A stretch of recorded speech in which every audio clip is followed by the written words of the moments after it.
And joining me now to analyze this Agenda 2050 is Mr. Paul Alaje, Senior Economist, SPM Professionals.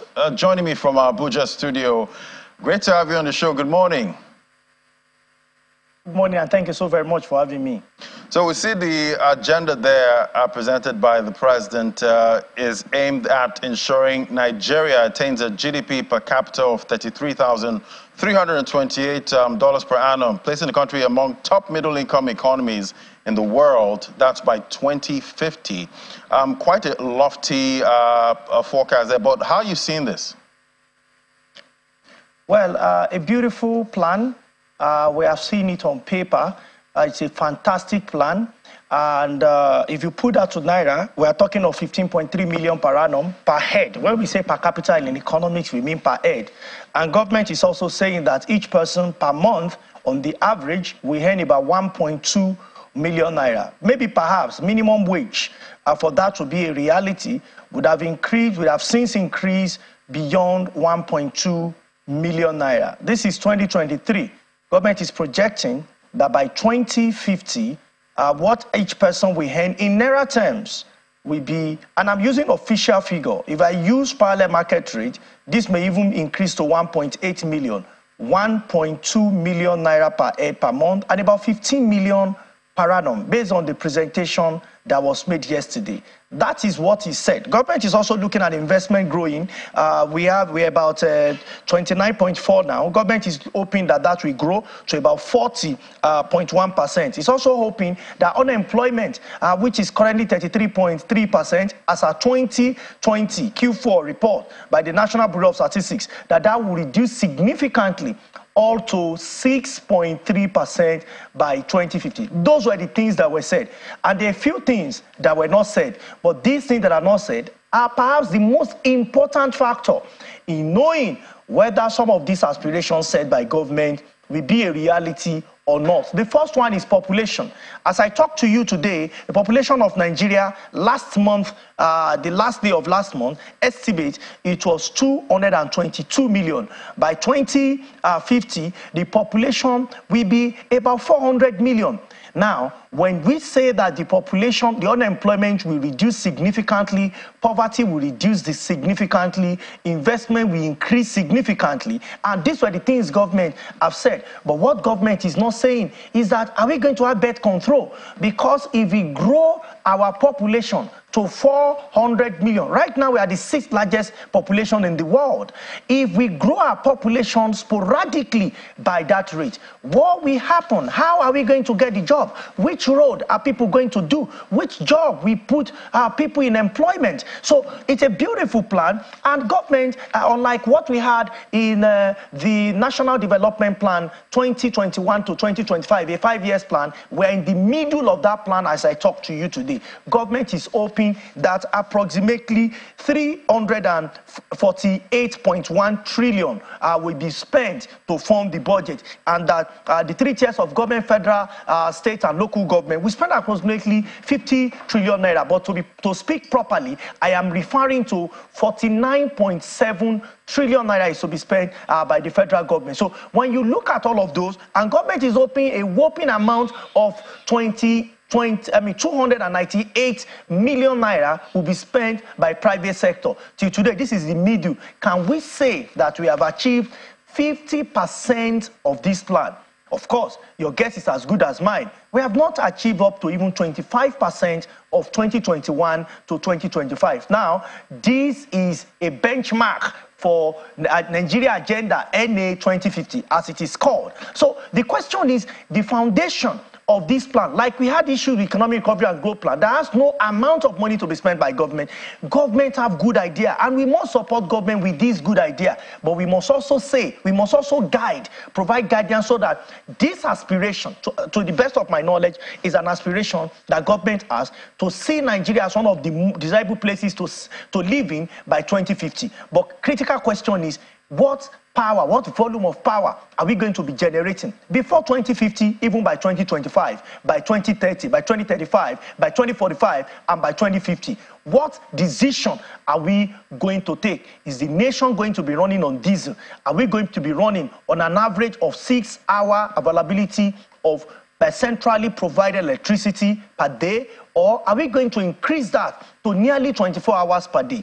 If there are things that must be done, there are sacrifices that must be given and be paid for us to reap the dividend of any 50-50 Nigeria plan. I believe if government has the will, it will be achieved, but these sacrifices must be discussed, and we're going to have results by as it's written. All right, Mr. Alhaji, let's do a mini throwback now. Let's go back to projections we had for, say, 2010, 2020, and all of that lofty aspirations. What would you say is the main reason we're not able to hit some of these aspirations? Okay, so for me, why we are not able to hit 2010 and more recently under President Buhari economic recovery and growth plan that said we are going to have reduced inflation, unemployment will perhaps reduce to between 10 or 15% or so. At the end of 2020, unemployment that is projected in the document almost ×3. It is because we are not discussing, we are not having an holistic conversation. It is easier to quickly project in terms of reduce unemployment, reduce inflation, reduce poverty, and all of those things. But what are the building blocks to unemployment? As I talk to you now, we are going to have approximately 60,000 children by 11:59 p.m. today. Those are new people that will join the population of Nigeria that we don't want to talk about, whether they should come around or not. China used to be the largest population in the world. Today, it is now India, because China made policies that will essentially affect the way we invite people to the world, whether we like it or not, because the burden of that invite or the invitation will be felt on our roads and a number of other things. Also, how do we spend money? How do we generate money? How do we make life relatively comfortable for people? There are discussions that we must have. There are decisions that we must take. So I've seen from 2010 to 2020, that's 2017 to 2020, economic recovery and growth plan, and the current plan as we speak, 2021 to 2025. Why most of these plans are not achieving the results, number one, will be because the projections are one-sided. They are not balanced. Two, I doubt if professionals of different walks of life are looking at the document. For instance, you are talking of healthcare. I don't know if Medical Association of Nigeria, their representative, have input and they can talk about the real challenge, so that when we are talking of costing and what governments must do to reflect in our national budget to be there, we are talking of building strong educational system, a population that is strong, that is wise, and that is healthy. But ASU just went on strike for 8 months. We are still talking how much ASU should spend. ASU is still fighting as to what government should actually rehabilitate university. And we say that we have a plan and we will achieve the plan. The truth is, there are sacrifices that we must make, and I hope that, issue of power and so many other things that we have said, even on this show time and again, government will look at it, put it into the plan. We can still adjust this plan to make it a reality and put a number to it, and we achieve it once all of those are done.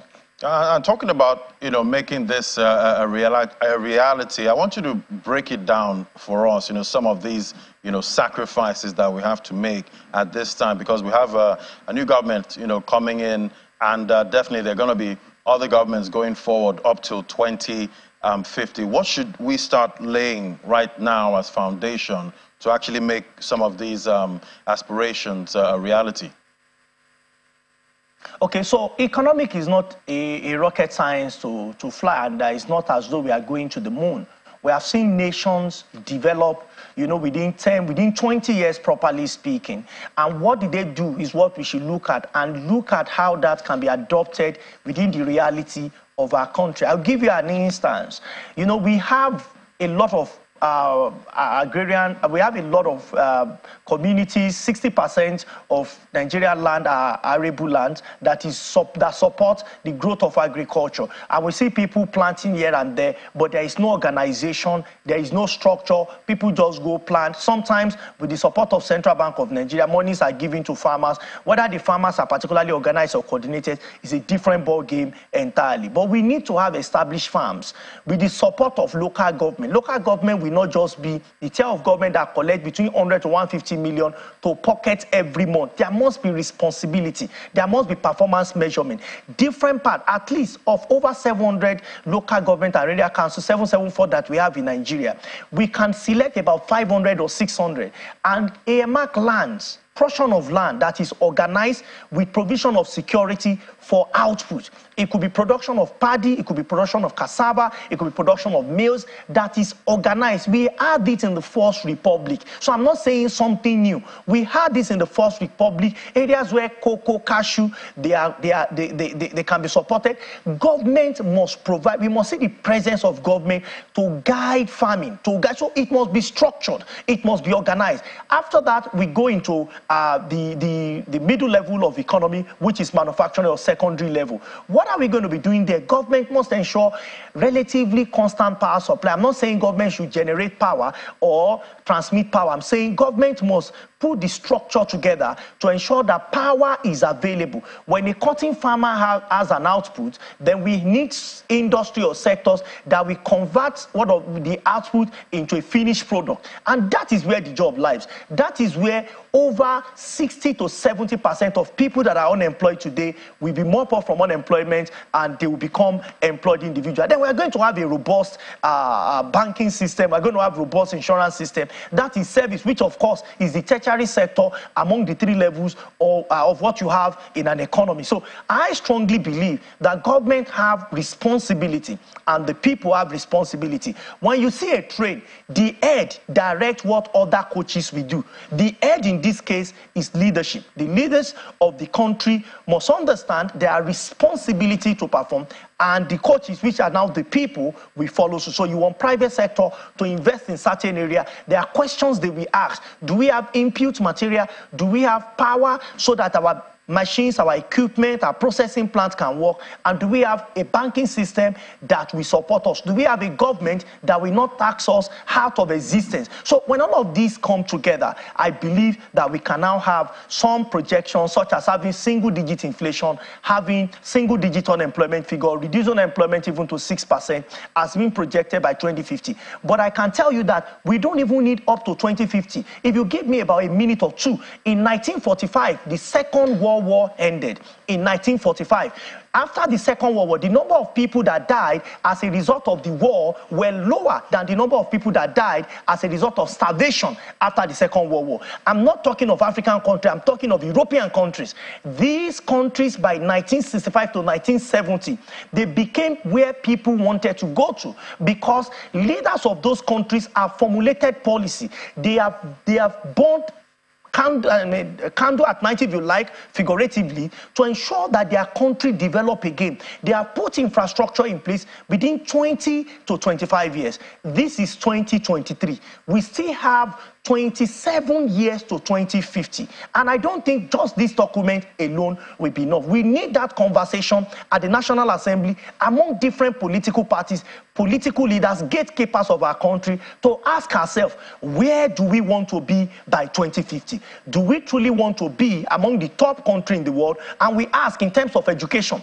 what should be our position? In terms of health, in global ranking, what should be our position? In terms of income, what should be our position? In terms of manufacturing, what should be our position? When the name Nigeria comes to mind today, what comes to people's mind? And by 2050, what will come to people's mind? When a Nigerian travel and you carry the green passports today to several countries of the world, how are you perceived? It used to be the same for China in the 60s and the 70s. Today, when a Chinese carry that passport, there is a different perspective of him. What must we do? And I can say this is achievable, because in the 60s and 70s, when you see an India, you see see a mythical, a magical, somebody who might have some spiritual power. That is not the case today. When you see an India today, you perhaps think maybe it's into ICT and so on and so forth. The same was South Africa when you see slavery and so on before the 90s. Today, when you see a South African, you have a different perspective of them.